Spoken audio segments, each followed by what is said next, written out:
If the doors to your refrigerator are not closing properly, make sure that your refrigerator is level, front to back and side to side.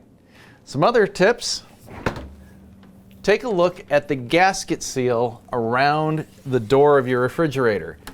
If it is dirty or has any food particles on it or frost, you're going to make sure that you want that cleaned off. Another part here is the vertical hinge. If the vertical hinge is in the, this would be the closed position, your refrigerator might appear to be closed, but it's not.